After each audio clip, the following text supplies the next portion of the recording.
guys. Hi guys. Welcome to part 3 of our SEO podcast mini-series. So if you've tuned into the episodes before this, we've done a kind of high-level overview of SEO, what it is and why it's beneficial for small business owners. In part 2, we had a look at market research for SEO and how this can help improve your website. And today, in part 3, what are we talking about, Lou? We are going to talk about accessibility. Amazing. So SEO accessibility is massive. I think we all understand what accessibility means in kind of real world terms. So we're thinking things like ramps as well as stairs, braille as well as written words. It's about making things as accessible as possible to the largest number of people as possible. And the same thing is true for accessibility on your website. So it's about making sure that your website and its content is as accessible to as many people as possible. So what we mean by this is that your website is easy to read and understand with things like legible fonts, easy enough to read color contrast, digestible content that's in bite-sized chunks, a user journey that makes sense and easily guides people through your website, all of that stuff. It also means that your website can be easily adapted to users with varying needs. So that means anyone who may have issues with their site and are using a screen reader, or people who only have access to a mobile device, making sure that your website is available across screens of loads of different sizes. Yeah, exactly that. Like a key point that I probably see all the time when I do SEO audits is actually the legibility of like the color contrast. It's something that so many people fall over. So by color contrast, it's how visible your text is, considering the background of it. So a good rule of thumb is that so if you have a dark background, you want light text, and if you have a light background, you want dark text. So if you've got kind of a navy background, you want white text really, whereas if you've got like a yellow button, you really want that to be black text and not white, because it'll be tricky to see. This especially comes into play as well. You see it a lot with images. A lot of people have those kind of like really lovely background images of sections and then put text over the top of it, but that can be really difficult to see it sometimes. For those cases, we always recommend to add like an overlay. Lots of content management systems such as Squarespace and Shopify and Wix, they have a way to do that in the editor, to add an color overlay, and that will just kind of help improve the contrast of it as well. There are lots of websites where you can check contrasting of it, as well as Google has like a free tool as well that you can kind of check and make sure everything is legible, because they really do mark it quite down if obviously if it can't be read, it's not very useful. Yeah, exactly that. And while we're on that point of things being easy to read, and I mean that in like the most literal sense, it's really important that as well as the right colours and the right amount of contrast, that we're using the right kinds of fonts and typography on our web pages. If your content isn't easy to read, it doesn't matter how amazing it is, because no one will be able to actually digest that content. They won't be able to read it, they won't be able to understand it. So we're big proponents, as everybody who's listening to this likely knows, of very, very personality packed design. We're all about showcasing things that make you unique, making like bold and vibrant design choices. And we are all about that, but it's so, so important that we prioritize legibility and user experience. So while it's great to use fancy fonts that are a bit unique, look a bit different to what other people are using, make sure that you use them at a large enough size that people that use your site can actually read what it is that you're trying to say. So, you know, like Louise was saying about the contrast, there is a kind of good rule of thumb here, where if we're having huge oversized titles and headings and like really big pieces of text that are meant to provide a lot of impact, go wild on the fonts for those, because the likelihood is, because it's large enough, the vast majority of people will be able to read it. And then when it comes to things like your paragraphs, your body copy, keep it simple. That text tends to be very small.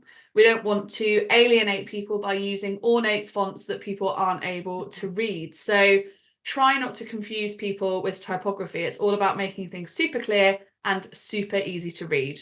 Yeah, exactly that.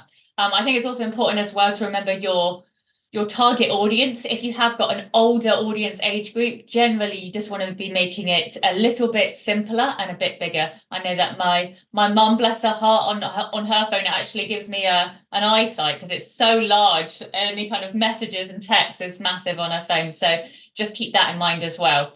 Another point I wanted to raise as well is so it's kind of like a talked about a lot in the SEO industry actually, is alt text. So alt text is text that is hidden alongside an image in the code. So again, content management systems such as Wix and Squarespace and Shopify, they have editors where you can click on an image and you can say and add alt text. So alt text is used for screen readers. So for people with visual impairments, it's used alongside it. It's also used in image searches as well on things like Google. And it also really helps tell search engines what the content is because it obviously cannot be able to actually view the image itself. So a good rule of thumb is that the alt text alongside an image should just explain what the image is. If you can get keywords in there and it makes sense, that is obviously helpful. However, do not do keyword stuffing. If you've got your keywords for your website, don't just put them all into the images, because Google and everything, they are so much smarter than that, and they realize that you're kind of stuffing it in there, and they will actually start marking you down for it because they basically don't trust your site and they don't trust the content that you're putting in there. So if it makes sense to put it in there, so like I know that on our website we have photos of you and me, so ours would kind of be Naomi and Louise of Squarespace web design agency, Lucky Night Studio, talk while using a smartphone. So that's a good example of describing what the image is, but also getting in those keywords in there as well. And again, anyone who's kind of viewing analytics on your website, you'd be surprised actually how many clicks do come from image searches as well. We get quite a few on ours, so it does take a bit of time, but it definitely is worth the effort to add all those alt text in there as well. Yeah, because alt text, I think, I'm not sure that everyone realizes this, but it serves a much bigger purpose, doesn't it, than just introducing an extra way to add some keywords to your site. It's really to make, I know that you already mentioned it, but I think it's so crucial that people really understand, because if people are using your website who are partially sighted or maybe have color blindness issues or anything like that, there's so much of your content, particularly imagery, that they're not able to engage with. And so by adding that descriptive alt text in, you really do make your website accessible for those people. And it's all about broadening the net of people that are able to use your site. Yeah, exactly that. Another time it's actually used as well is if there's issues with loading a website. Sometimes images are really big and the image might not load, or if you're on 3G or even 2G, they won't load. And so instead, I know, where are we? And so instead it'll actually show that alt text, because it's doing what it should do, is that alt text should be describing what's in that image. So when the image doesn't load and you have all your keyword stuffing, it's again not going to make any sense to your user. So again, really important to just describe what is in the image. If you can get keywords in there, fantastic, but it needs to make sense. As always, it's not about keyword stuffing. Yeah, absolutely love that. I want to highlight an accessibility point here that I think surprises a lot of people, and that is links, buttons, and calls to action. I think a lot of people don't realize how much of a problem inaccessible or like difficult to understand links are. And again, I want to kind of point out that while we are big fans of making your website really packed with personality and really unique, we don't want to overuse these kind of funny, quippy phrases when it comes to asking people to take an action. Instead, we really want to be prioritizing making sure all links and buttons on our website are 100% crystal clear, because no one, and I think we can both vouch for this, Lou, wants to click on a link if they don't know what it's going to do when you click on that link. So, having a button that says, let's begin, while it might feel really kind of in your tone of voice and really on brand and really fun, this actually can be very confusing to someone who doesn't have that in-depth knowledge of your business the way that you do. Like, you understand what's going to happen. People coming in from the outside don't. So it's really important to make sure that you're buttons say things like, download the PDF, submit form, contact us, all of these kind of things that are crystal clear.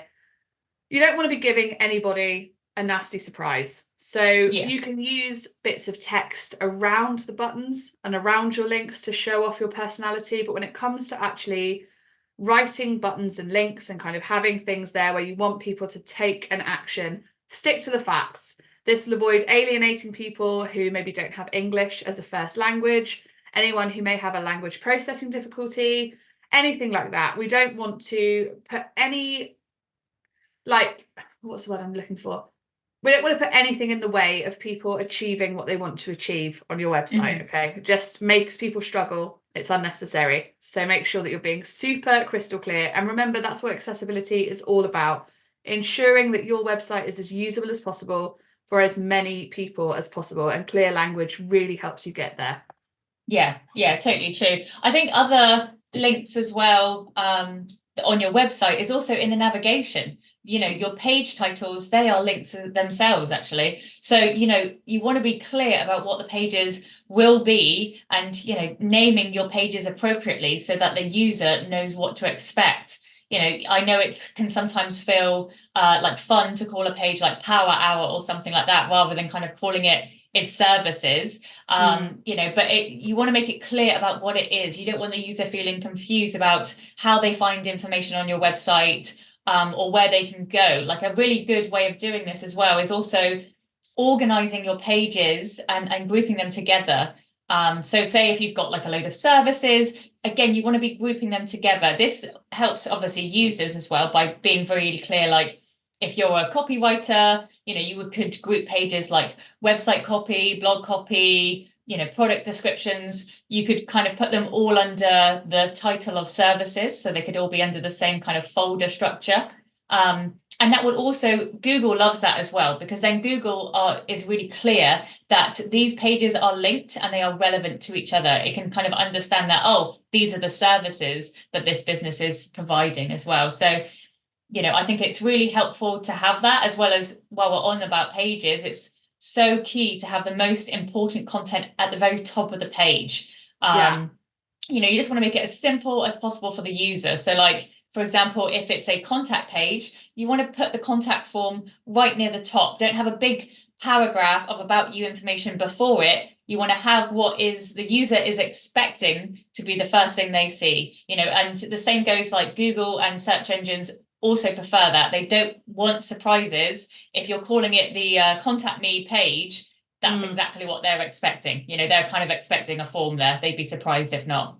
Yeah, and there's like an old school marketing term, isn't there, about this, that's called above the fold, Yes, which comes yeah. from like newspaper design and print design of old, Yeah.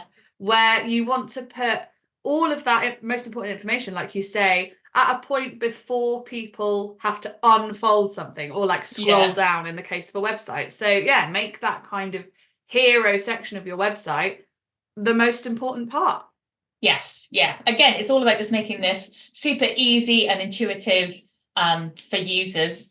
Going on from that as well, actually, while we're talking about like users, most of your users from most websites as well, I think it's like over 80%, they will be using a mobile phone. Yeah. It's just the world that we live in. So you want to make sure that your site works perfectly for mobile phones as well as on desktop screens as well. So a few key practices are, again, like we said, making sure that most important content is at the top, because otherwise, especially on a mobile, it just means you're scrolling for ages trying to find the Yeah. content you're actually looking for. And you get dead thumbs. Yeah, exactly. Also, you want to make sure that your buttons are still big enough to be clicked. There's nothing worse than it being absolutely tiny and then my fat thumbs can't kind of click them through. You also want to make sure that you can still scroll down on a page. This is one that I see all the time. Sometimes a good example of this is if you maybe embed Google Maps into your website. So if you've got a location of your store, you might have a big Google Maps that kind of you've got on there. If you make it the full width, it grabs your scroll basically, and you cannot scroll past it because it's now scrolling on the map itself. So Yeah, that again, is so annoying. I hate it when oh, that it happens. gets me every time. Yeah. And then basically anything underneath that is unusable. I cannot reach it. There's just nothing I can do. So, you want to be testing on mobiles if you can, and actually view your site on your own mobile to make sure it is kind of as you expect. And finally, as well, making images smaller. There's nothing worse than having these massive images. Yes, they look great on desktop, but on a mobile phone, again, it's massive scrolling, and also you're making the user load a big image, which will slow down your site when it really isn't needed for mobile. So those ones are probably the key ones, and the ones that I see the most when people are kind of moving over to make sure that your website is mobile performant. Yeah, I think, that was such a good wrap up. And I know that people will probably be listening to this going, oh God, that's so much information. And it is, but it's just because these are the things that people don't often think about when it comes to creating websites for their brands. I think that we get so caught up in making sure the styling is right and the color palette feels like us, and the typography feels fun and quirky, and like these are very, very important things. We're always talking about brand personality and showing off your personality and why it's so important, but it cannot come at the expense of your user's experience, because your business, your website for your business needs to attract and engage users in order to be a success. And if people can't use your website due to these kind of accessibility difficulties, that's a real problem. So while this might have sounded like a barrage of information, really it is just common sense and making sure that your website is set up for other people and not just what looks good to you, which is still important, but not as important. Yes, yeah. The user experience, needs to trump kind of the design. There's lots of designs that, we've loved and wanted to give the client, but we've had to tone it back. And it's just one of those things, because being able to use your website, find the content, be kind of user friendly and actually helpful is far more important, unfortunately. It's just one of those things.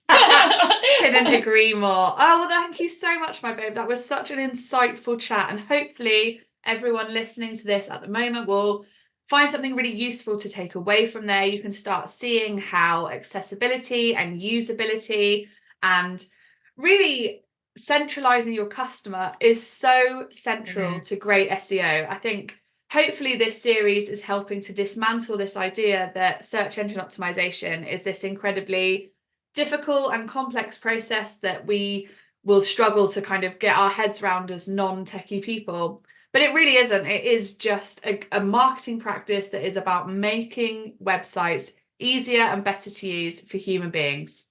Yes, exactly that. Amazing. Well, this has been episode 3, all about accessibility. We will join you again same time next week for the final part of this SEO series, and that is all about authority. So that we're talking domain authority, we're talking about building a reputation online and how to get a good reputation. Couldn't think of a second word there. But yeah, so we will see you again same time next week. Thank you again, Lou, for all of your incredible insight in this episode. Awesome. Yeah, I can speak about SEO all day long, so don't worry. And we make you do that. So yeah. Oh, thanks, guys. Cheers, guys. Bye.